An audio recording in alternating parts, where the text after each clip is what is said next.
habíamos anunciado. Está con Ujú. nosotros Bien, el Ricardo. doctor en Ciencias Jurídicas y analista de política internacional, José Azalde. José, muchas gracias por atender nuestro llamado.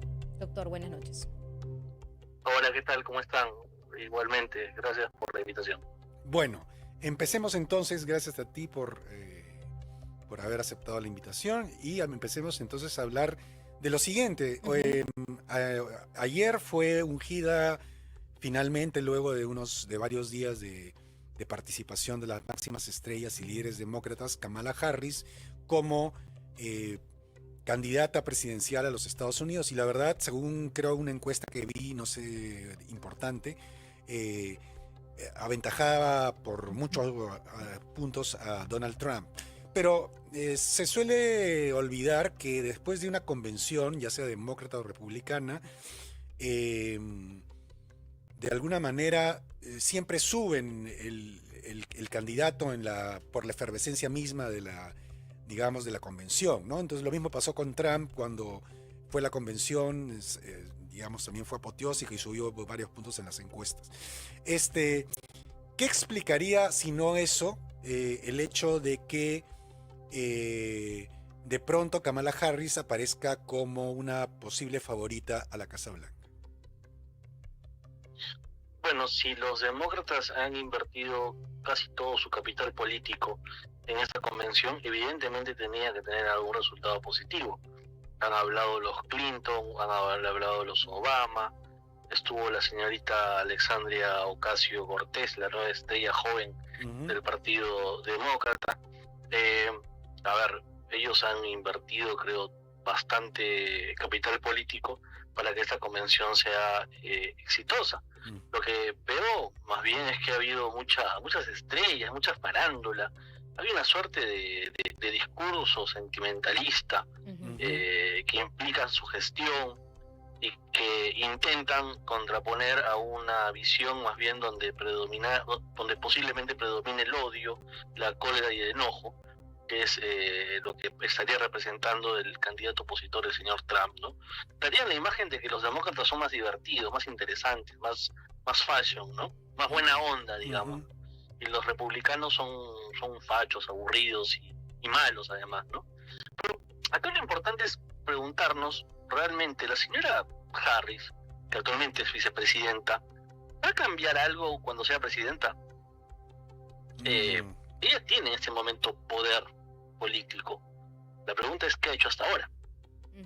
La gente rechaza el gobierno del señor Biden.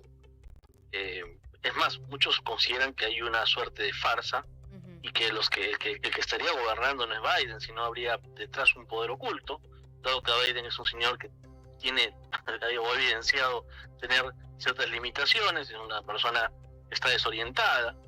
Por tanto, la señora Harris también tendría responsabilidad. A mí me parece que la señora Harris se asemeja mucho a la señora Clinton cuando postuló en su momento. Claro, un poco más morocha, ¿no? Una señora amable, de buenos modales, pero que llevó a Estados Unidos a muchas guerras y que descuidó su frente interno, que es finalmente el espacio donde el señor Trump se ha posicionado muy bien, ¿no? Es Estados Unidos profundo, ¿no?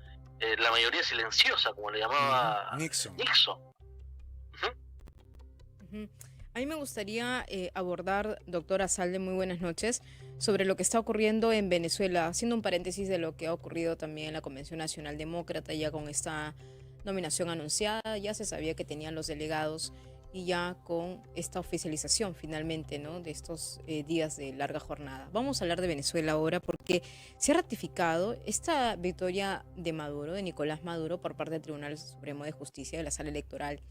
Y ahí en pantalla precisamente vemos a la magistrada que en las redes sociales ha salido a decir abiertamente de que voten por Maduro, que voten por el chavismo, que voten, incluso, ¿no? Y decía, si no saben dónde votar, nosotros los podemos ayudar. Bueno, es la misma magistrada la que aparecía en esas imágenes controversiales, pero más allá de eso, ya hay más de 10 países que han rechazado la ratificación de Maduro como presidente y exigen una auditoría independiente de los votos. Pero yo le pregunto, de su perspectiva, ¿cuál es el punto de inflexión que tendría que esperarse o qué es lo que podría suceder Claro, estamos especulando, ¿no? Un escenario en cuanto esta presión internacional siga su curso, pero ya van pasando los días y lo que ya se veía venir ya pasó.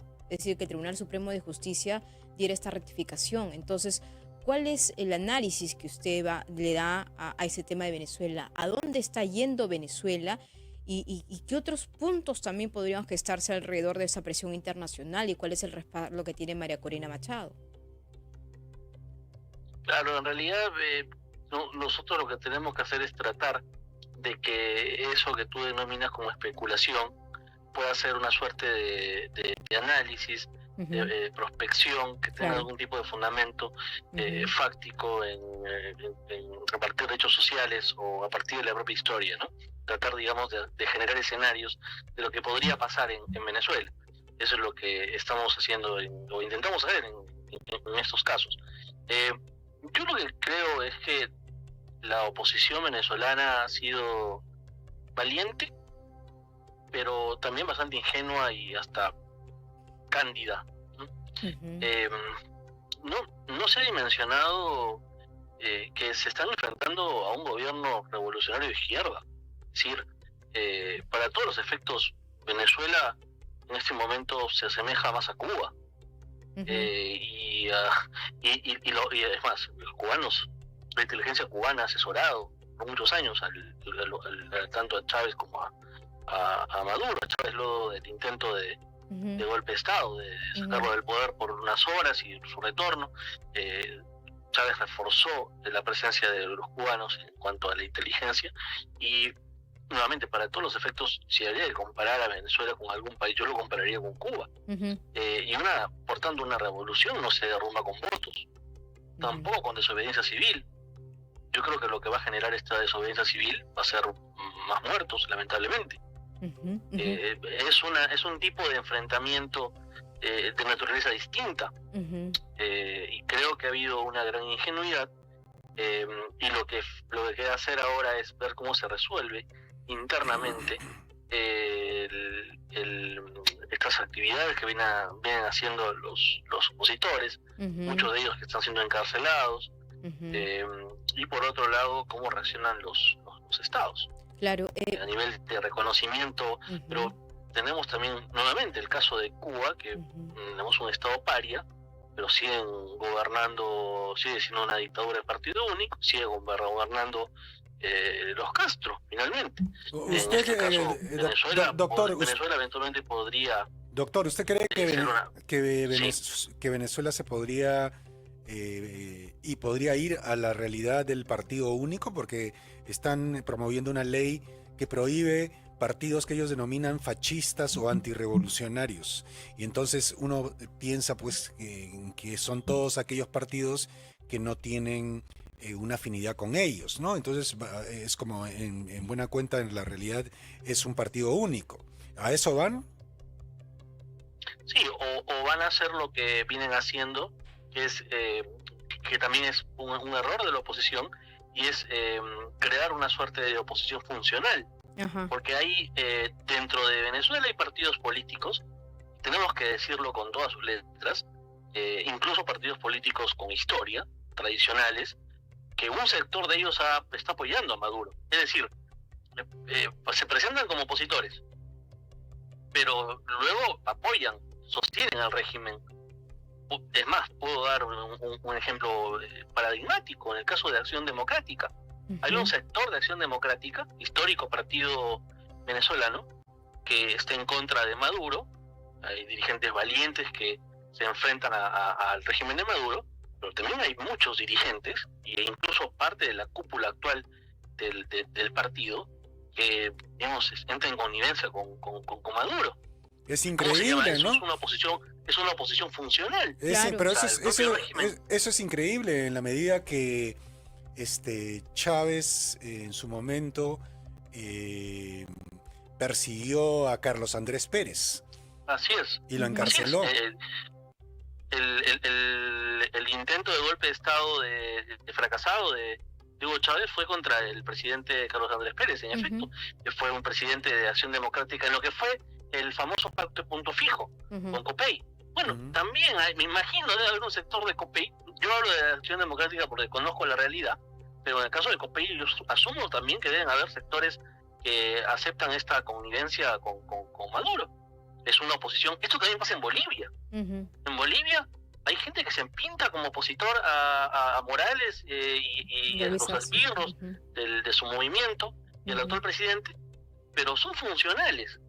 Es lo que ellos necesitan para decir, acá hay democracia, porque hay otros que se oponen a mí, pero en el fondo están, digamos, en connivencia, tienen acuerdos y simplemente están haciendo una farsa de que existe una democracia, en tanto hay una pluralidad de partidos políticos, pero la realidad no.